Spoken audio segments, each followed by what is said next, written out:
Assalamualaikum warahmatullahi wabarakatuh. Bagaimana kabarnya hari ini teman-teman? Pada video kali ini kita akan membahas tentang syarat-syarat sah wudhu. Jangan lupa subscribe, like, share, dan komen ya teman-teman di akun channel Dewi Indria O. Semoga video kali ini bisa bermanfaat dan ada banyak sekali video-video lain dalam channel ini. Kita langsung dimulai ya. Syarat sah wudhu yang pertama adalah niat. Nabi Muhammad bersabda, "Innamal a'malu bin niat." Sesungguhnya semua amalan harus dengan niat. Muttafaq alaih. Jadi, jika kita akan melakukan apapun, aktivitas apapun, semuanya harus dengan niat. Berwudu pun juga harus ada niatnya. Nah, bagaimana niat berwudu? Cukup dengan membaca bismillah. Dan ada video lain di channel ini tentang praktek wudhu, tentang bacaan wudhu, tentang doa sudah wudhu. Teman-teman bisa melihat di judul praktek ibadah wudhu di channel ini. Ini adalah syarat sah yang pertama yaitu niat.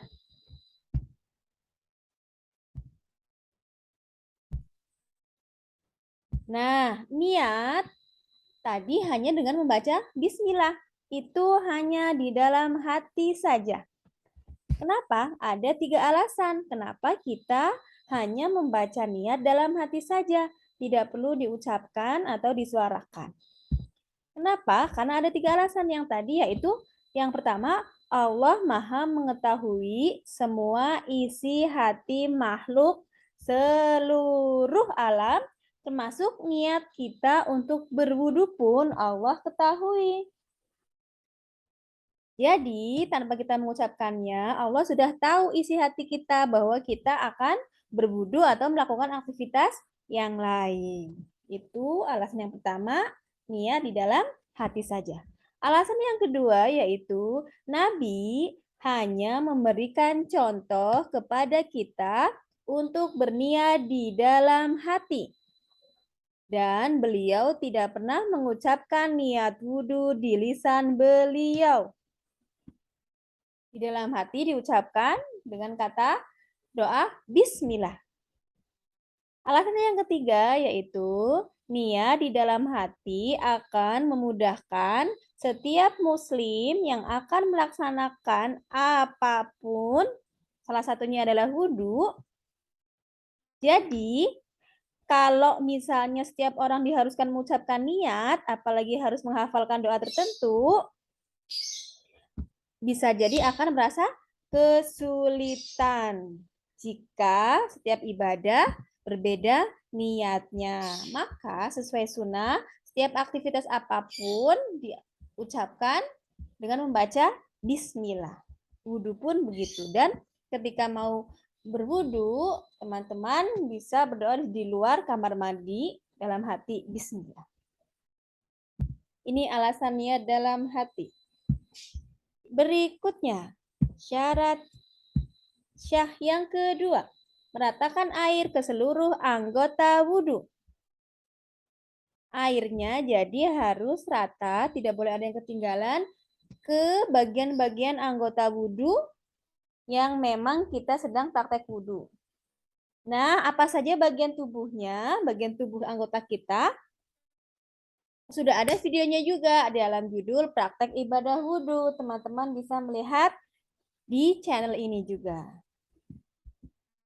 Hadis riwayat Daud sebagaimana dalam hadis Khalid bin Ma'ad bahwa Rasulullah memerintahkan untuk mengulangi berwudu karena telapak kakinya tidak terbasuh air wudu.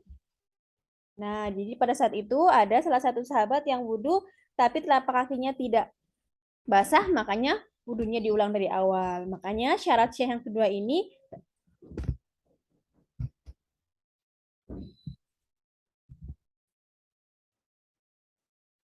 hadis yang kedua adalah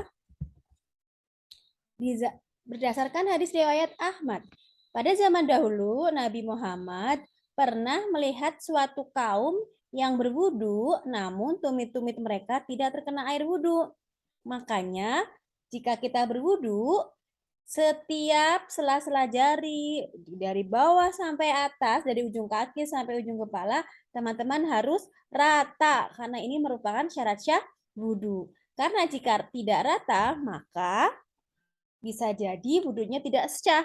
Makanya Rasul memerintahkan kita untuk meratakan air ke seluruh anggota wudhu. Ingat ya teman-teman, hanya anggota wudhu. Kalau rata ke seluruh badan berarti namanya itu mandi. Bedakan ya teman-teman. Nah, sesuai dengan hadis riwayat Ahmad tadi, tumit yang tidak terkena air wudhu.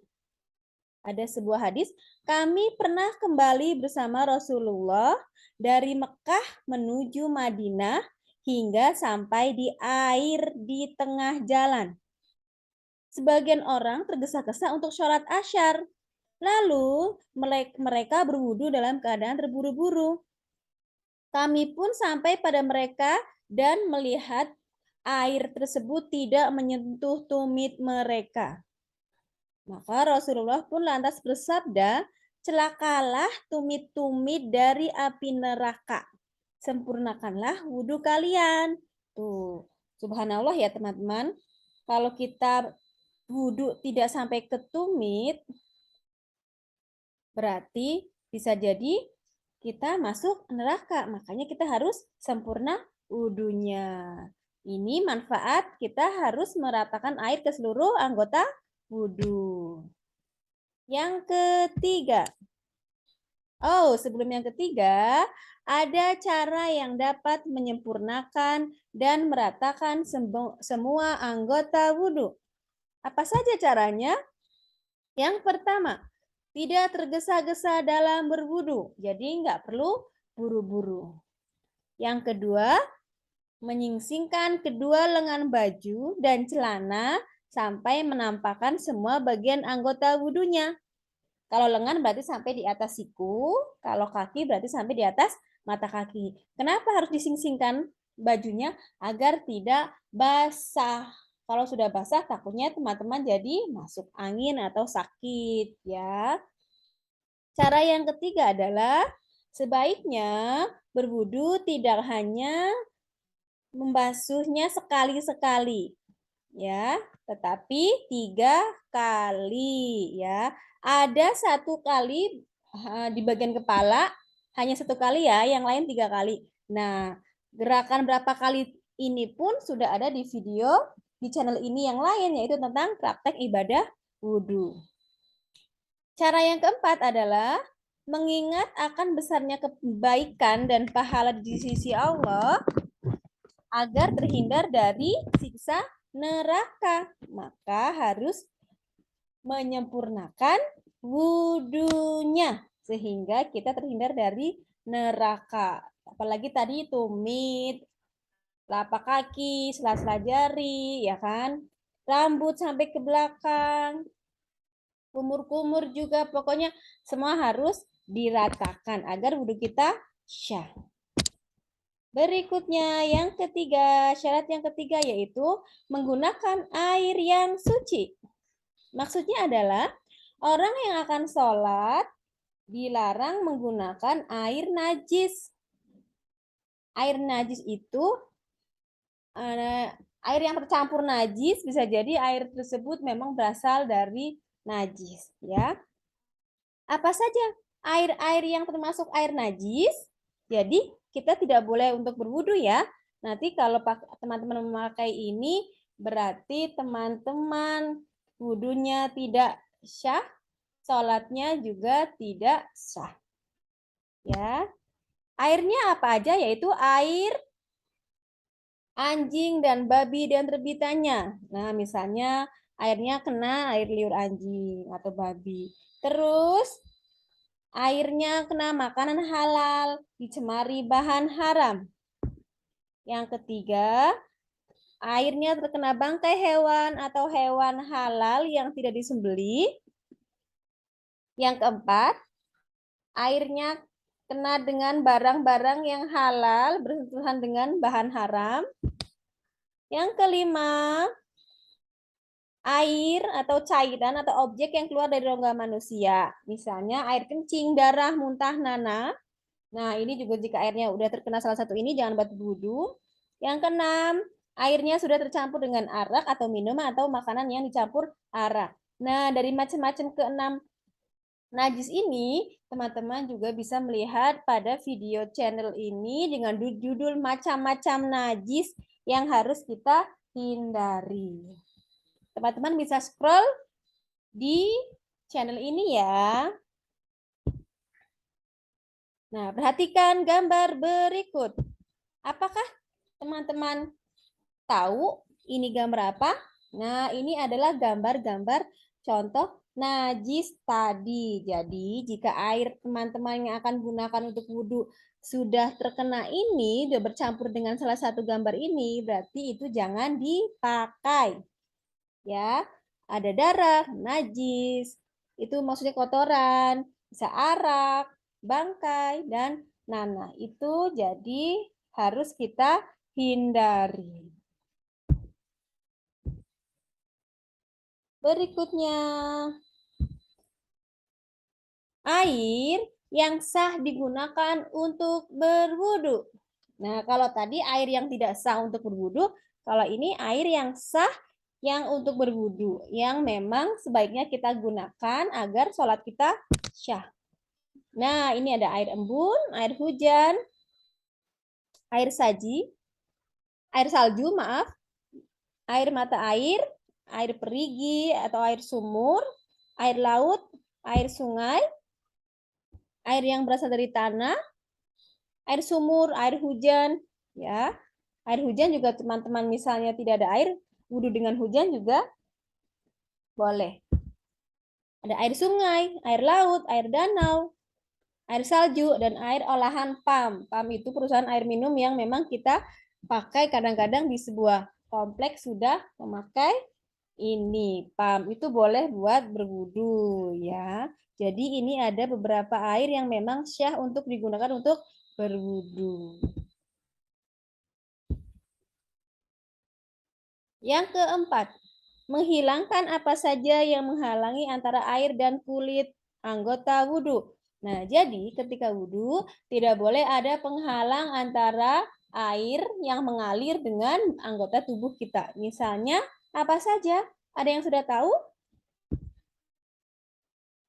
Oh, nah ada cat. Ada cat kuku bagi perempuan, ada lilin, ada gaji hewan, ada lem. Jadi sebelum kita wudhu, kita periksa dulu anggota badan kita apakah dalam tubuh kita itu menempel sesuatu, kita bersihkan dulu. Ya, bahkan misalnya cat kuku pun itu tidak boleh. Ya, kalau henna boleh tidak? Boleh karena henna itu masuk ke aliran kukunya bukan buatan ya teman-teman. Nah, itu aja ada 4 syarat syah wudhu. Semoga teman-teman bisa mempraktekkan dalam kehidupan sehari-hari. Jazakumullah khair. Jangan lupa subscribe, like, komen, dan share ya teman-teman. Bagi teman-teman yang ingin dibuatkan video tertentu, boleh isi komen. Syukran.